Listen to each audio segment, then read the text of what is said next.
समझना, human intelligence और जो आर्टिफिशियल इंटेलिजेंस है, उसके बीच की जो बारीकियां हैं, वो बारीकियां हम स्वयं मिटाना चाहते हैं। समझना इस बात को, क्योंकि ह्यूमन इंटेलिजेंस जैसा कुछ होता नहीं है। ये just the constraint of physical existence है। जैसे आपकी जो सर्वाइवल इंस्टिंक्ट है, जिसके बेसिस पे आप डिसीजंस लेते हो कि आपको रास्ते ए से जाना है या रास्ता बी से जाना है। अगर आप रात को जा रहे हो, दो रास्ते हैं और दोनों आपके घर की तरफ जाते हैं, ओके। लेकिन एक रास्ते में अंधेरा है, समझना, और एक रास्ते में उजाला है, लाइट्स बल्ब जल रहे हैं। डेफिनेटली आप उसको चूज करोगे। क्यों? क्योंकि आपकी इंटेलिजेंस कहती है कि यू हैव टू सर्वाइव। आपकी इंटेलिजेंस कहती है कि आपको सुरक्षित घर पहुंचना है। लेकिन मशीन्स को इनकी फियर नहीं है। They do not have the fear, they do not have the survival instinct like human beings. जिसको हम कहते हैं ना तृष्णा, जीवेशना, वो उनमें नहीं है। उनमें बस ईगो नहीं है, बाकी सब कुछ आपसे वो बेहतर कर रही है। आप भी जो डिसीजंस लेते हो, प्रॉबिलिटीज बेसिस पे लेते हो। तो जब मशीन लर्निंग की शुरुआत हुई थी या आर्टिफिशियल जो इंटेलिजेंस है उसकी शुरुआत हुई थी, मोस्टली आप जानते हो कि उसमें पाइथन्स या आर लैंग्वेजेस का यूज करते हैं। एक्चुअली लैंग्वेजेस, कोडिंग्स के लैंग्वेजेस क्या करते हैं?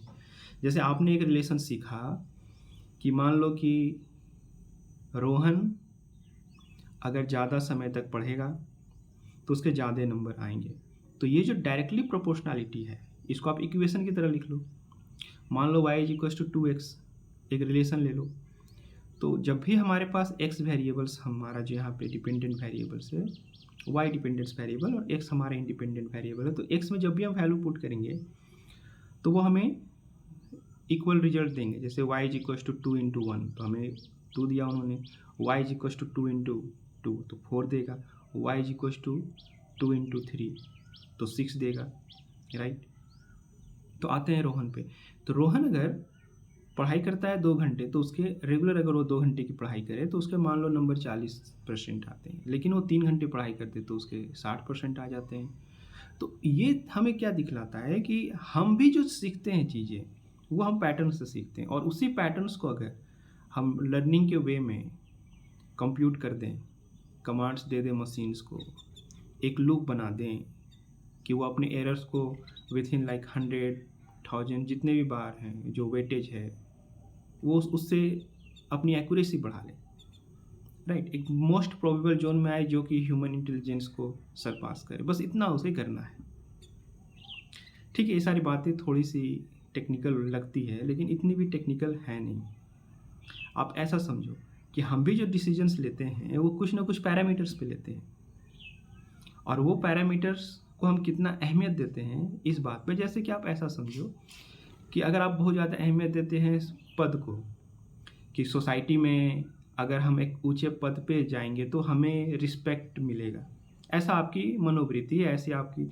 तो आप किस पैरामीटर्स पे ज़्यादा वेटेज दे रहे हैं? Social status. तो वैसे ही तो आपकी जो डायरेक्शंस ऑफ मूवमेंट है वो सोशल स्टेटस से रेगुलेट हो रही है। तो ये वेटेज है, राइट।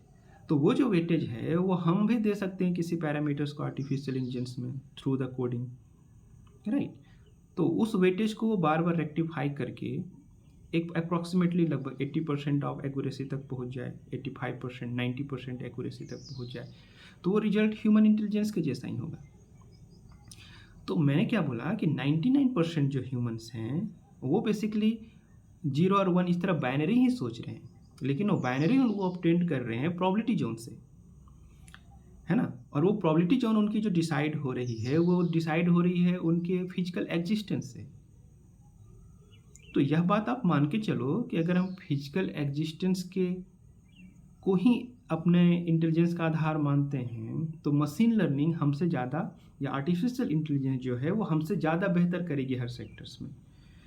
क्योंकि आपकी आंखें एक चीज़ें देख सकती है, बट दे कैन, जितने भी रिलेशनल डाटाबेस हैं उनको वो डायरेक्ट एक्सेस कर सकती है with in the fraction of seconds without any error, और उसे लर्न कर सकते हैं। लर्न मतलब अपने वेटेजेस को बेहतर करके, पैरामीटर्स को बेहतर करके वो सीख सकती है, बेटर प्रॉबिलिटीज बना सकती है, ठीक है। अब मैं बात करता हूँ कि एक्चुअली ह्यूमन इंटेलिजेंस क्या है। ह्यूमन इंटेलिजेंस सोसाइटी के या वर्ल्ड के जितने भी प्लेजर्स हैं, जितने भी थॉट्स हैं, वो हैं ही नहीं।